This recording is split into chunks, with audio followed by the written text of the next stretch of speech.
Pro. Pro. Pro. Pro. Belief is the enemy of knowing. Pro. All right, man. Welcome to Crow 777 Radio. This is actually part 2 of the Robber Baron series. It's going to be episode number 632. We did part 1. We asked folks if they wanted a part 2. Here it is. Welcome, Jason. And a hot Louisiana good morning. I wish I could say that. I am in rain again, and it looks like I'm going to have to wait another week for a sunny day to bust out the old scope. It's starting to be a pattern here. But anything you want to offer up before we jump into the extensive notes? So we're recording this the day after our live stream that we had on Friday, and I have to say that was quite a good success. Thank you for everyone for showing up. It was a great live stream. So much participation, great people, made it totally worth doing. I always have some personal qualms about doing anything on YouTube because of how they've treated me in the past and what I know they do with content. But what happened last night made it all worth it. And a lot of people came over to the website, which is even better because that's where we do everything. We do not bend to censorship. We pay for our own private server. So everything is on crow777radio.com for membership. Anyhow, Jason, let's jump in to the rise of the robber barons, part 2, the so-called men who planted seeds that we are still contending with. John Pierpont Morgan, who lived from 1837 to 1913 and was known as J.P. Morgan, was one of the most influential robber barons of the Gilded Age, dominating American finance and industry through his banking firm, J.P. Morgan and Company. He was born on April 17, 1837, in Hartford, Connecticut, to Junius Spencer Morgan, a wealthy banker, and Juliet Pierpont. The Morgan family's affluence and connections to London's banking elite would provide J.P. with a privileged upbringing. His early exposure to high finance through his father's firm, Peabody and Company, instilled an elitist worldview which would later be criticized as detached from ordinary Americans. J.P. attends the English High School in Boston, as well as studying in Switzerland and Germany, where he mastered French and German. He then enrolls at the University of Göttingen, excelling in mathematics. His European education, which was quite rare for Americans, reinforced perceptions of J.P. as an aristocratic financier, out of touch with Gilded Age workers, akin to Vanderbilt's aloofness. We've covered education. Can you even start to imagine the education that this man was provided? And talk about living in a bubble. You know, back then there is no instant information, anything. I would get the impression that he lived completely in the upper crust bubble and viewed everyone with disdain. But look at the name of his father. Can we deduce where those roots go? Junius, for crying out loud. In 1857, at the age of 20, J.P. joins Duncan, Sherman and Company, a New York banking firm that is tied to his father's London business, where he begins to learn international finance, handling transatlantic transactions during the Panic of 1857. J.P.'s early dealings capitalize on the panic's chaos, buying distressed assets, a tactic that would later be refined in the 1873 panic, mirroring Vanderbilt's 1857 acquisitions. In 1860, he has his first speculative venture in which he engages in a controversial coffee speculation, buying a shipment and reselling it at a profit. The deal, though legal, raises ethical questions among peers for its opportunism. The coffee deal foreshadows J.P.'s willingness to exploit market volatility, a trait that critics later tied to his monopolistic consolidations, similar to Rockefeller's 1873 refinery buys. Moving to the Civil War era, J.P. also avoids military service by paying a $300 substitute, just like John D. He finances Union war efforts through bond sales, which earns commissions via his father's firm, now J.S. Morgan and Company in London. His firm profits from transatlantic gold trades, which is exploiting wartime currency fluctuations. In 1861, JP partially finances the Hall Carbine affair, a scandal where defective rifles are sold to the Union Army at inflated prices. Though not said to be directly responsible, his involvement taints his reputation, drawing comparisons to Vanderbilt's faulty ship sales. In 1864, he establishes his own firm, Dabney, Morgan and Company, in New York, focusing on securities and foreign exchange, and begins building a reputation as a reliable banker. JP's early success relies on insider connections, including his father's London network, raising questions about favoritism, which is akin to Rockefeller's 1870s railroad rebates. At the age of 32 in 1869, JP battles Jay Gould and Jim Fisk for control of the Albany and Susquehanna Railroad, using stock purchases and legal maneuvers to secure it for his clients. His victory establishes him as a railroad financier, but his tactics, including stock manipulation and political lobbying, echo Daniel Drew's, Jim Fisk's, and Jay Gould's Erie War from 1866 to 1868 against Cornelius Vanderbilt, foreshadowing his own monopolistic railroad consolidations. It starts to draw a picture, besides all the Roman surnames that get sprinkled through, kind of showing where this goes to. A lot of people say these guys are above the law. I'd say they're below the law. Most people in business ventures think, well, how can I avoid breaking the law so I don't get in trouble? These guys are below the law. They don't think that way at all. They think, how can I bend it, break it, get away with as much as I can, like monopoly or panic buying or things where normal people would consider other human beings. These guys are going the other way. And why? Because they're untouchable. They're what I call below the law. And they just throw all niceties out the window, and whatever they can get away with makes it okay. If you can succeed at a thing, doesn't matter how you got there. You're also going to see that a lot of these guys, now that we're on to the third one, they're using the same tactics, and they're exploiting what loopholes they could find in the banking systems at the time. Absolutely. And when you look at the panic buying, what do you think the average person's dealing with?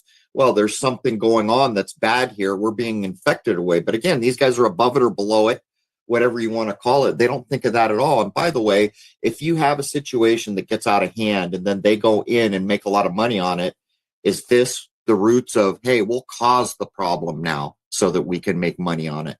Are you implying that these people lacked morals and ethics?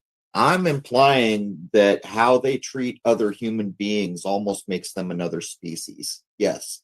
In 1871, at the age of 34, J.P. Morgan and Anthony J. Drexel merged their operations to form Drexel, Morgan and Company, which is headquartered at 23 Wall Street in New York City.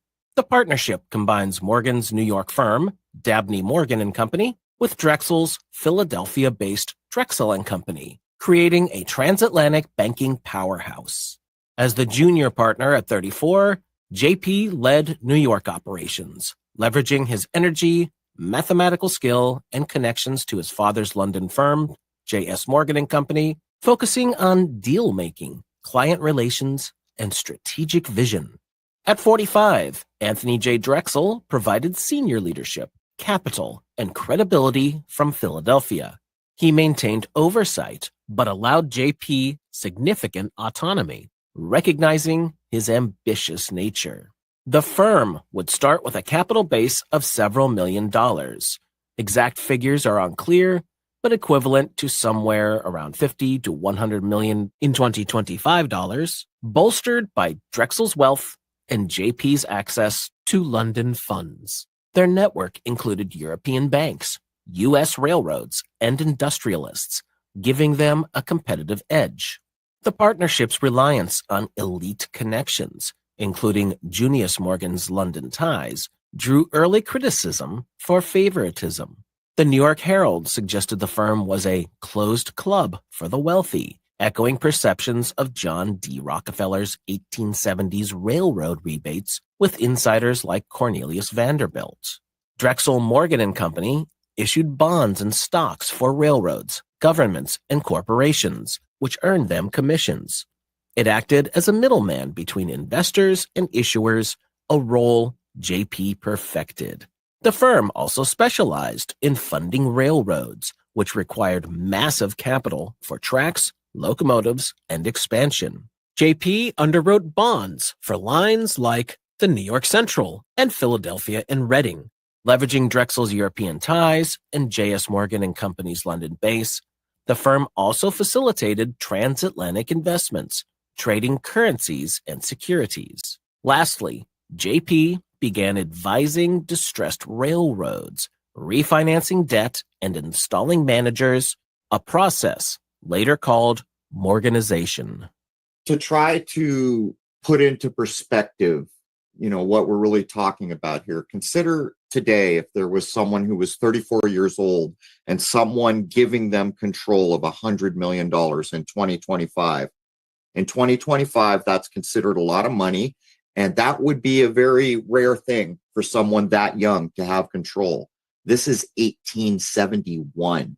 The man is 34, and they're shuffling around hundreds of millions, but it's the same old story. What do they have? They have connections everywhere, but transportation is one of the big ones, but they have ins to the banking in London.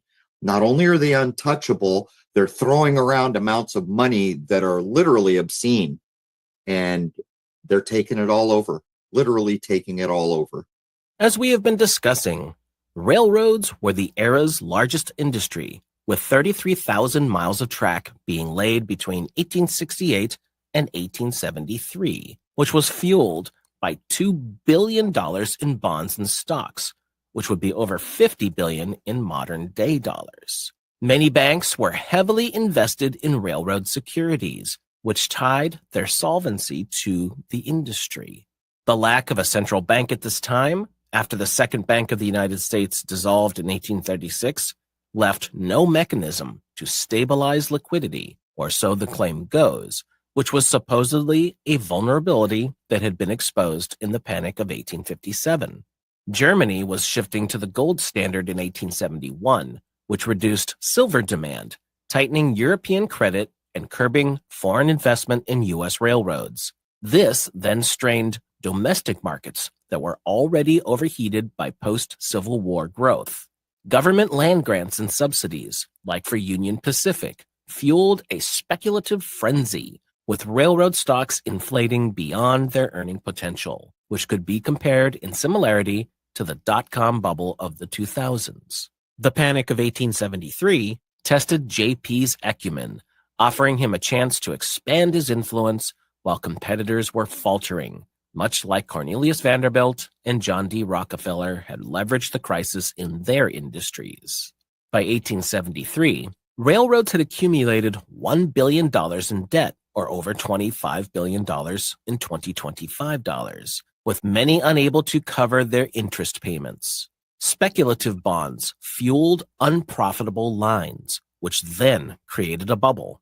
Banks were holding railroad bonds as collateral, which was going to prove a problem for many of them. On September 18, 1873, J. Cook and Company declared bankruptcy after they failed to sell Northern Pacific bonds, which sparked panic. Cook's collapse, given its prominence in Civil War bond sales, eroded investor confidence. And so, the New York Stock Exchange suspended trading for 10 days, from September 20th to the 30th, 1873, which was a rare event as railroad stocks dropped 30 to 50%. Over 100 banks had failed by October, and 5,000 businesses collapsed in 1873 alone. The crisis led to a prolonged depression. Unlike J. Cook and Company, which had failed due to overexposure to Northern Pacific bonds, Drexel Morgan and Company weathered the crisis. JP's conservative strategy, which emphasized due diligence and diversified investments, kept their firm solvent. His partnership with Anthony Drexel provided access to Philadelphia capital, while his father's J.S. Morgan and Company in London ensured transatlantic liquidity. JP also maintained cash holdings that are estimated at $5 to $10 million at the time, or roughly to $100 to $200 million today, which was a significant buffer compared to competitors who relied on credit. This mirrored Vanderbilt's New York Central reserves during the 1857 panic. JP had also avoided speculative railroad bonds, focusing on established lines with recoverable assets instead. His firm continued underwriting select securities, which enabled them to maintain client trust. The panic crashed railroad bond prices, with securities trading at 20 to 30 cents on the dollar. JP leveraged his cash reserves to purchase bonds of bankrupt or struggling lines, targeting those with strong infrastructure, but had temporary financial woes. And so he was able to scoop up bonds on Philadelphia and Reading Railroad, Illinois Central Railroad, and Erie Railroad. These purchases yield significant returns as bond values rebounded by 1875 and 1876, netting JP an estimated $5 to $10 million in profits, or 100 to 200 in today's dollars. They also positioned him as a railroad power broker, leading to the 1879 New York Central deal with William Henry Vanderbilt. I mean, come on. You're going to call him a power broker? Why don't you call him a monopolist? By the way, why don't you ask if they intentionally caused this issue? But if you go way back up to the top where they're talking about Germany, Germany shifts to a solid monetary system, gold-backed, the way everyone should be all the time if you're going to have a monetary system. And what happens? It threatens what they're doing because they're doing it with bonds and paper and manipulation and mechanism and devices. So it's interesting to see that when Germany goes to a solid money system, it creates problems. And so what happens? They shut down the stock exchange. 100 banks fail, 5,000 businesses. This is going on in 1873. Nothing ever changes. And since we still look forward through history, seeing similar things as this happening again and again and again, shouldn't we be asking, is this being done on purpose? Well, I mean, what do you think, Jason? Isn't that really the question? Well, this reminds me of the mortgage thing that was going on maybe, what was that, about 15 years ago or so, where they kept flipping the mortgages and reselling them and reselling them and reselling them. It's just paper backing up paper and really doesn't mean anything. No wonder why these things crash. But these people are able to ride these waves and cash in massively before the things blow up. I'm glad you used the '08 housing crash, because here they're calling him a power broker and they're not apparently asking who caused this. And they're allowing him to basically eat up whole sectors like railroad. In '08, what happened? All my life, if you wanted a home loan, you had to belly up to the bar and prove things. You had to prove income that you could cover that loan. And it was not the easiest thing to pull off. And all of a sudden, magically, one day, you can get as many home loans as you want. We'll just write them to you. They're later found out to be predatory. So what I'm getting at is they did it on purpose, and they did it without even trying to cover up. And if we look back, this is probably the seeds to that mindset. Back then, they're hiding it or however they're doing it, but it's been going on so long. In '08, they just simply do it. And look at the damage they caused. And what was done about it? Nothing was done about it. Even if it was an organic crash going on, they don't give a damn because they're just going to do what they've proven over and over again, where they're going to consolidate wealth underneath their titles. I've got a very strong point of view on what happened in '08. I knew people who were flipping houses. Some of those people had 5 houses because it was so easy to get the loan. What was going on is they decided that they were going to start their run for the future where people don't own homes and everybody's a renter. That is my view on what happened in '08. Not only was it done openly, the way that I look at it, it's starting to culminate now, where we get the reports that, somewhere like BlackRock bought, wait for it, 33% of all the homes in a given year that went on the market. The first time I ever saw the apartments.com ad with Jeff Goldblum, a cold wave went down my spine. I recognized what that was about and where this is going. This is going to a generation, if they get their way, where you do not own homes. You rent. That's that.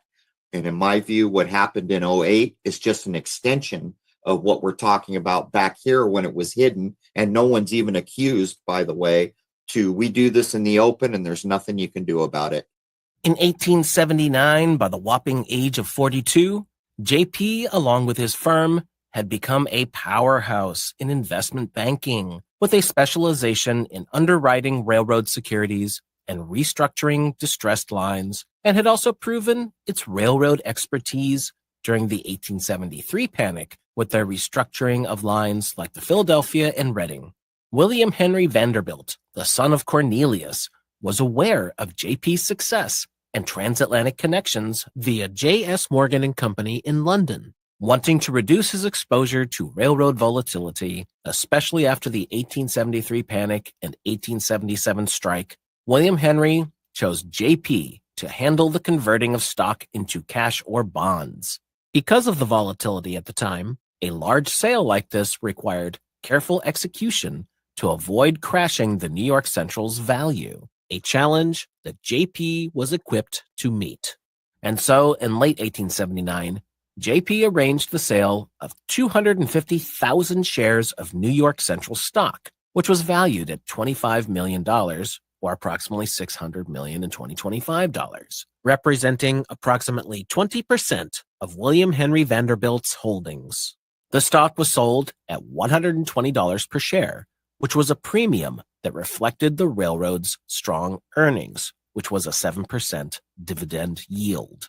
To prevent a market crash, JP formed a syndicate of investors, including U.S. investors such as New York banks and wealthy clients of Drexel Morgan like the Astor family, and European investors such as London and Paris banks, facilitated by J.S. Morgan and Company, who were eager to invest in stable American railroads. The syndicate agreed to purchase the shares gradually, which stabilized the stock price, ensuring demand. Drexel Morgan and Company underwrote the sale, guaranteeing the stock's placement and earning a commission that is estimated at 2 to 3%, or $500,000 to $750,000, or $12 to $18 million in today's money. JP's firm also managed the logistics, coordinating with the New York Stock Exchange and European markets. The wealthy know how to protect the wealthy. And I would add what's probably more is, can you imagine how all the bankers and the rich people in the world were looking at the size of the numbers representing dollars this man was making, controlling, and manipulating?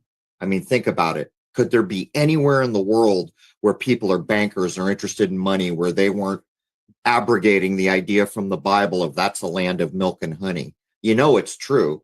Because at the end of the day, not too long or even around this area, the royals and the aristocracy in Europe can't even pay their bills anymore because the feudal times are behind them, and they start seeking marriages into this just money machine.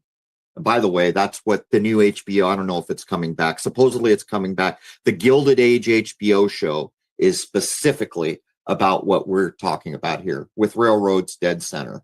The new money, as they called it. Exactly. There's no family ties. There's no Latin names that ties it to ancient Rome like Junius or Cornelius. It's just simply Americans that presumably have an education, while the younger generation does. But mom and dad, they are filthy rich to a level that modern history can't compare. In 1882, JP restructures major railroads, including the Philadelphia and Reading and Chesapeake and Ohio, by refinancing debt and installing managers who were loyal to him. His Morganization process, as it gets called, creates efficient, profitable lines, but reduces competition. JP's consolidations create near monopolies, raising freight rates and burdening farmers in a similar manner to Vanderbilt's New York Central pricing. The New York World labels him a railroad czar and accuses him of stifling innovation. Continuing on with his railroad expertise, in 1885, JP mediates a truce between the New York Central and the rival West Shore Railroad, merging them to end a rate war. The deal stabilizes the industry, but of course, eliminates competition. JP's role as a peacemaker is said to mask his profit motive, as it earned him millions in fees while consolidating control. Critics argue he prioritizes Wall Street over public interest. They are not wrong. He's treating everyone else as their dogs. At this point, he's probably starting to treat other rich people like this because he's got so much power. But at the top of this, you're listing more railroads that he's basically consolidating and controlling. I mean, how many railroads are left? I would ask. We haven't named a lot of the Western world yet. I'm not sure. I would have to look, but I mean, he's got to be getting close to beyond the lion's share.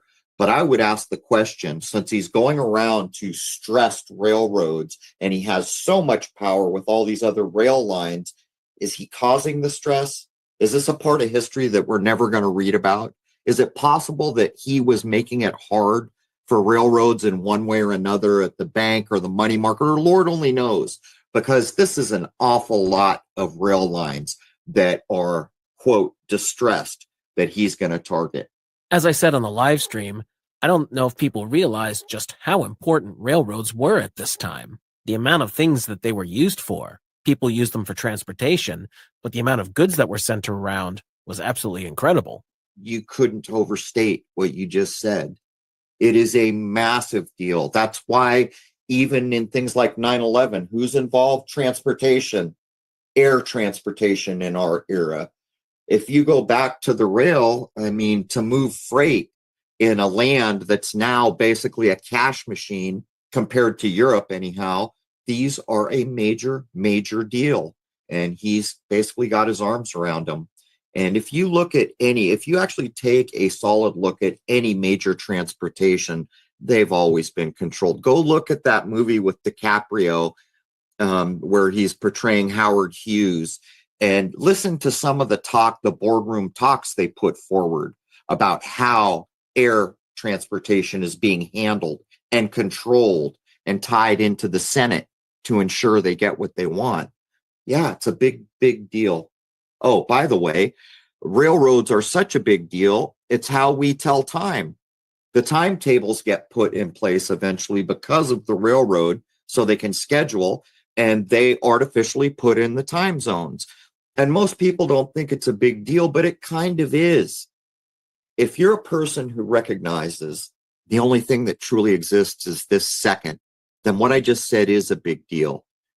If you want to think about yesterday, you're thinking about a thing that doesn't exist. If you want to think about tomorrow, the same is true. For spiritual seekers, they very early on recognize that everything exists in this second. And this is where I have to focus my consciousness. When you come in with time zones and things like that, you've changed the way we think to pull us into that fantasy land.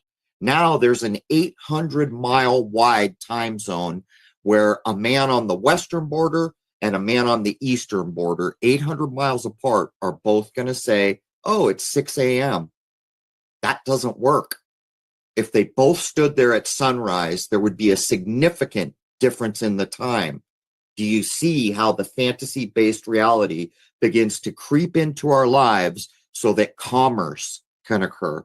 By the late 1880s, the new technology of the electrical industry was emerging as a transformative sector spurred by Thomas Edison's invention of the incandescent light bulb in 1879, as well as advancements in electrical power systems.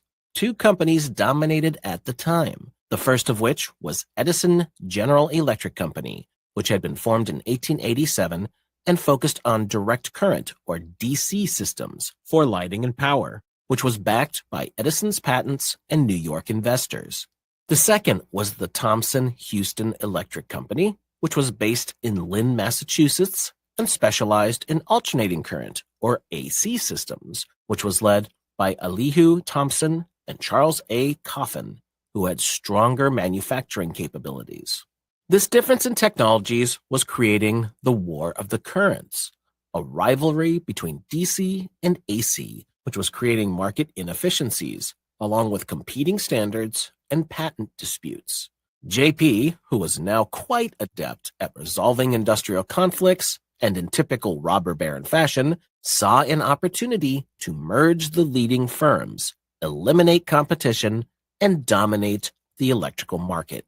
With this in mind, JP finances the merger of Edison Electric and Thomson Houston to form General Electric in 1892, which becomes a dominant electrical firm. His investment secures control over this burgeoning industry. JP's influence over General Electric's board limits smaller competitors, mirroring tactics used by Standard Oil. The Chicago Tribune accuses JP of electrifying monopolies. I mean, he even names the new endeavor after the highest military rank, general, to make the pun. But how big a deal is this? Can you try to imagine? And by the way, I was told that in that HBO show, The Golden Age, they portray, I think it was in the last season, the first lighting up of things in New York. Can you imagine the change that hits when electricity and artificial lighting come to be? I mean, that's got to be bigger than when the internet arrived. But to put a frame of reference, they've got electricity now. They're cornering the market. Some of the richest folks in the world are doing it. And everything in our world to this day is electric or electromagnetic. And anything that matters to include the natural systems are directly tied to electricity, and people are quite aware of the work I'm doing on the sun, and I do not accept for a second we are looking at a nuclear furnace. Neither do people like Eric Dollard or others that I respect who are much brighter than I will ever be. That's electricity. That is electric up there that we are looking at. So this little section where electricity is coming online and these fat cats are already putting a noose around it. It's a big, big deal. It's such a big deal that we're still living under this reality now. We all have the meters on our house, and a growing number of us recognize that it would not be that hard to harvest electricity for free. In 1893, yet another severe financial crisis, considered one of the worst in United States history, causes another depression that will last until 1897. Again, railroads had much to do with it, as by 1893, the U.S. had 176,000 miles of railroad track, with $5 billion in capital invested, or over $150 billion in modern money. Many lines, like the Northern Pacific and Erie, were overbuilt in unprofitable regions and were financed by speculative bonds and stocks, a situation that echoed the Panic of 1873. Banks were holding railroad securities as collateral, which made them vulnerable to defaults. The Sherman Silver Purchase Act of 1890, which required the Treasury to buy silver with notes redeemable in gold, drained gold reserves and sparked a currency crisis. Once again, the lack of a central bank exacerbated liquidity shortages, as seen in 1857 and 1873, all of which would be used as the excuse for the creation of the Federal Reserve early in the next century. Over 15,000 businesses failed by 1894, with railroad stocks dropping 40 to 60%, unemployment hitting 18% in urban areas, and industrial output falling 25%. Also by 1894, 192 railroads, which controlled 40,000 miles or 25% of U.S. track, were bankrupt, which included Erie, Northern Pacific, and Union Pacific. JP, of course, was just fine, with Drexel Morgan and Company remaining solvent, unlike banks that were exposed to railroad defaults. JP set about organizing investor syndicates to rescue failing firms, pooling funds from Boston, New York, and European banks. These syndicates injected capital into distressed railroads and banks, which prevented systemic collapse. Syndicates are said to have saved key firms, preserving jobs and freight networks, but also gave JP influence over their boards, expanding his control again, like the 1873 restructurings. JP's partner, Anthony J. Drexel, passes away on June 30th, 1893, and marks a significant shift in the firm's structure and leadership, solidifying JP's personal control over the investment banking powerhouse, which officially becomes JP Morgan and Company in 1895. I mean, you're never going to convince me with what we read about, what's been reported, that they weren't causing the problems damn near every time. It's almost like there's a secret schedule, like the train schedule, where there's going to be a panic or a collapse or a depression of some sort at some level every 10 to 30 years or so. But the big news here is where he talks about from 1857 to 73, which is going to be used as the excuse to create the Federal Reserve. Are you ready to become chattel? Are you ready to be a capital good in a capitalism system? Because, as we have covered in the law series, human beings are going to be monetized. And this is where it starts. By 1895, the United States was still grappling with the aftermath of the Panic of 1893, with the crisis exacerbating underlying economic issues, particularly the U.S. Treasury's dwindling gold reserves, which threatened the nation's commitment to the gold standard, where currency was redeemable in gold. The U.S. gold-based currency required the Treasury to hold at least $100 million in gold reserves to back paper notes and silver certificates. By early 1895, the reserves had fallen to $41 million, or over $1.2 billion in 2025 dollars, the lowest since the Civil War. By 1895, J.P. Morgan, at the helm of Drexel Morgan & Company, was America's preeminent banker, and he came to the rescue. He was aware of the crisis through his New York and London contacts and saw an opportunity to stabilize the economy and enhance his influence. His firm's European ties, via J.S. Morgan & Company, gave him access to gold that was held by British and French banks, which was critical for a bailout. JP was aiming to protect his railroad and industrial investments, which depended on a stable currency. A successful bailout promised a hefty commission as well as political leverage. President Grover Cleveland, who was wary of Wall Street, initially resisted JP's involvement, preferring government-led solutions. However, with reserves nearing zero, it is said that he had no alternative. JP met with President Cleveland and Treasury Secretary John G. Carlyle in Washington, D.C. on February 7, 1895, proposing a private syndicate to sell U.S. bonds and replenish the gold reserves. He leveraged an obscure 1862 law that allowed private bond sales to bypass congressional approval. The deal was that JP's syndicate, led by Drexel Morgan & Company and August Belmont & Company, who was a New York ally, would sell $65 million in 30-year U.S. Treasury bonds, or over $2 billion in 2025 dollars, at 4% interest and payable in gold. The syndicate guaranteed delivery of 3.5 million ounces of gold worth $65 million to the Treasury, half-sourced from European banks. The syndicate sold bonds to investors at 104.5% of par value, which was $68.25 million, earning a profit by reselling at 112%, $72.8 million, netting $4.5 million, or over $135 million in today's money. JP's commission was $5 million, or over $150 in today's money, including fees and profits. On February 8, 1895, President Cleveland approves the deal, with JP signing the contract.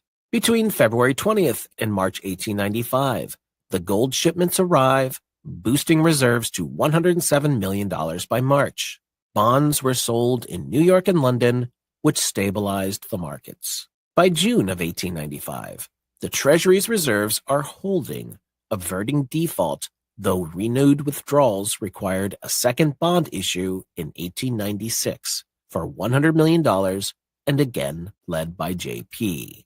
The bailout did restore confidence, halting gold runs and stabilizing the dollar. Stock markets rallied 10% by April, and various railroad bonds recovered 20%. The gold standard was preserved, supporting trade and, of course, JP's investments. JP was hailed as a savior by Wall Street, with the Wall Street Journal in 1895 calling him America's banker. Leveraging his political influence the following year, JP would back presidential candidate William McKinley, who was a pro-gold, pro-business Ohio governor who was behind tariffs and currency stability. McKinley won the election. Well, go figure. How can that be? Well, he's already monopolized so many other things. I guess getting the press, the Wall Street Journal in your pocket was child's play. But let's ask a couple simple questions. How is it that these banks are smart enough to take over damn near everything and control damn near everything, but they're not smart enough to avoid all these big issues like, oh, we're going to run out of gold and these other things? I'm not buying. These things are completely constructed, planned, and executed from my personal point of view. And isn't it just kind of a amazing thing that when they go to do their bailout, they leverage an obscure 1862 law? Is that pre-planning? Is that what we're looking at here? I'm just saying, they show all this innovation and this business at levels we've never seen, but for some reason, the banks can never quite figure out how to be stable. Moving into the 20th century, in the year 1901, J.P. Morgan, who is now aged 64, was the preeminent banker in the United States, leading J.P. Morgan and Company. His firm dominated investment banking, underwriting securities, restructuring railroads, and financing industrial ventures. The Gilded Age is now thought of as having ended by 1901, but it had been a period of rapid industrialization with railroads, steel, and oil driving economic growth. The steel industry, which was critical for railroads, skyscrapers, and manufacturing, had been led by Andrew Carnegie's Carnegie Steel Company, which controlled 25% of U.S. steel production by 1900, leveraging the Bessemer process and vertical integration.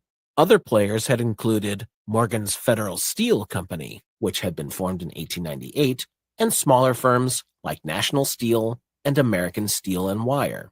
John D. Rockefeller owned vast iron ore deposits in Minnesota's Mesabi Range, which supplied steelmakers like Carnegie. The steel industry faced intense competition and price volatility, with Carnegie threatening to expand into finished products like rails and wire, which would challenge JP's firms.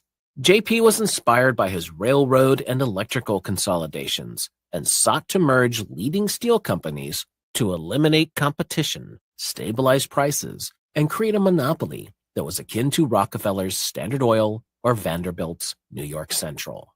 The Panic of 1893 had shown the risks of over-competition, and JP's 1895 bailout had elevated his influence, positioning him to orchestrate a transformative deal in 1901.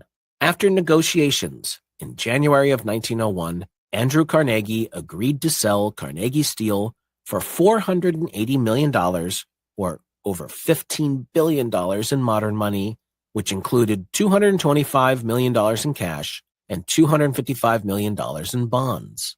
JP also negotiated with John D. Rockefeller, who demanded $88 million, or over $2.5 billion in modern money, for his Mesabi Range mines, which included $8 million in cash and $80 million in stock.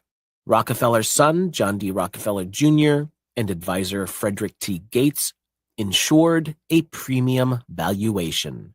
After all was said and done, on March 2nd, 1901, JP announced the creation of United States Steel Corporation, capitalized at $1.4 billion, or over $45 billion in 2025 money, the world's first billion-dollar company.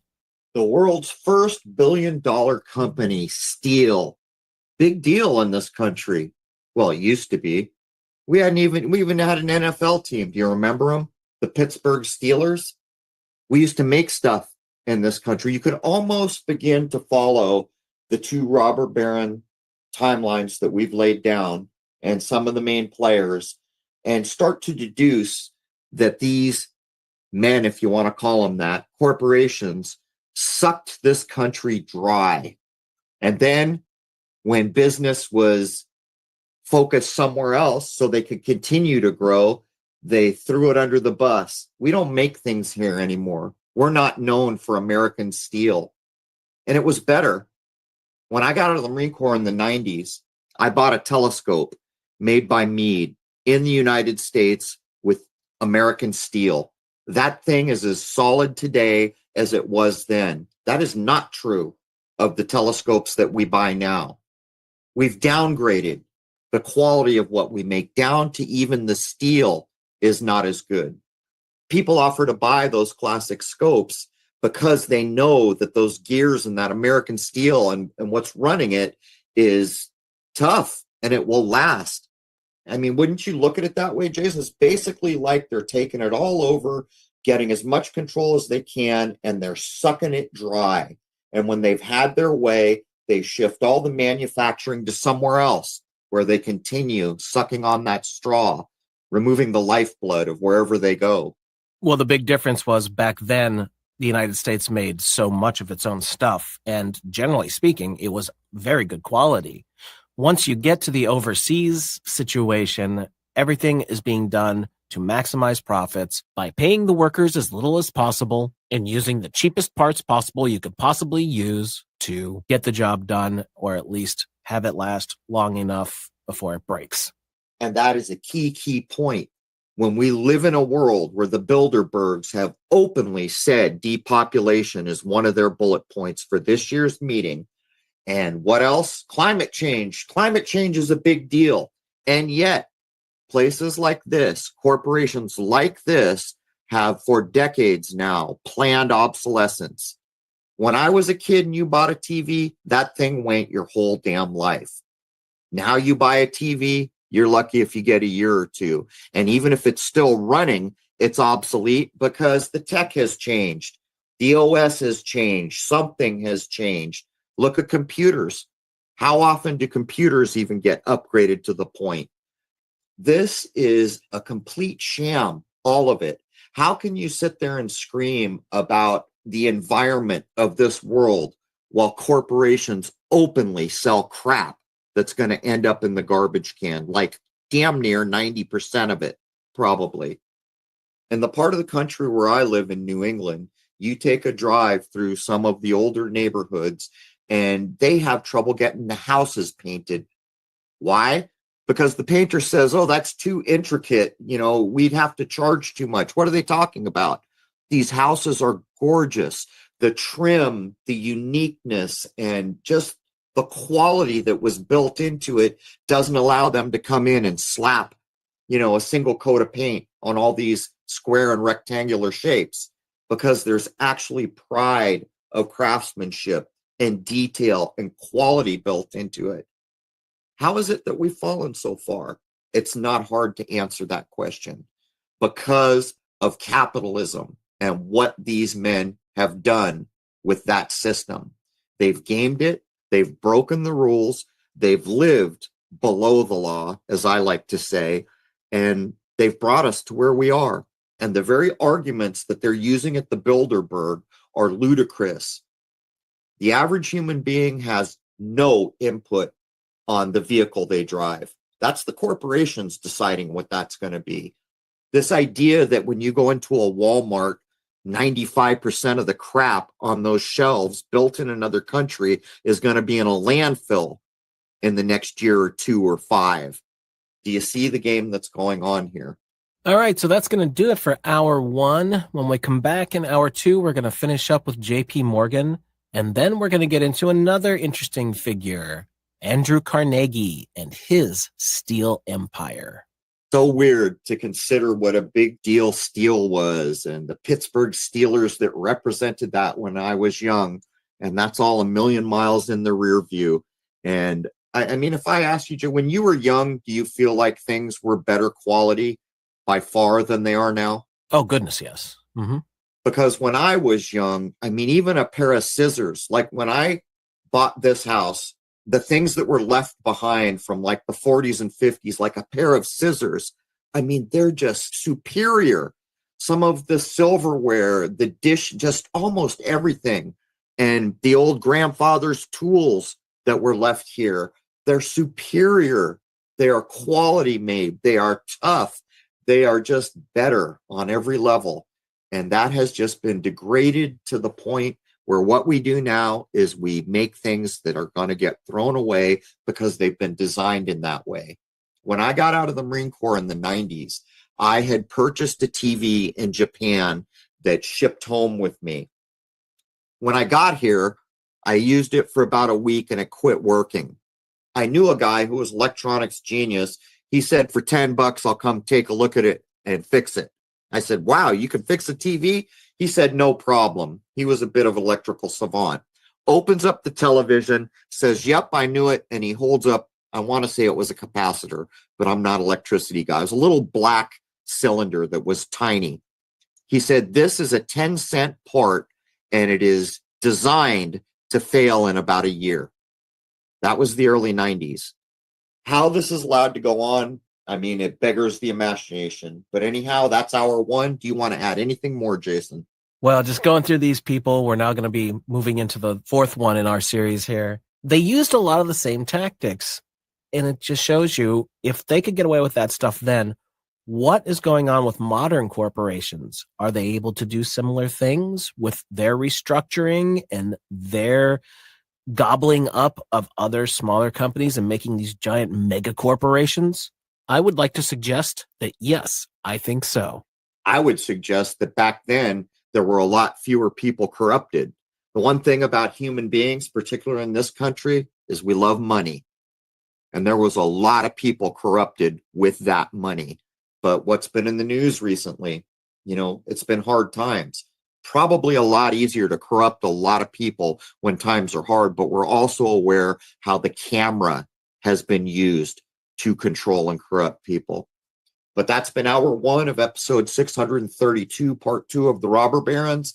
Hour one is free at crow777radio.com. That is CRROW777radio.com. Members know to log in for the full episode and they get access to all the comments and forum sections. They can create top level topics. They can stream the 2-hour film called Shoot the Moon that covers an immense slot of my telescopic work to include lunar waves, all the UFO things, the shooting orb, invisible vortexes, the first filming of the so-called second sun, and all the still work I'm doing with my current telescope is available on the website, as is exclusive to members all of the video and other work I am doing with my solar telescope exclusively, waiting for my shot at that other body to try to prove what it is. With that, we're going to wrap up, take a short break. We'll be back for hour 2, and I'd like to wish you all a happy, healthy, and higher-minded new era. There it is, man. Cheers. I hope to see you logged in as a member.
Belief is the enemy of knowing.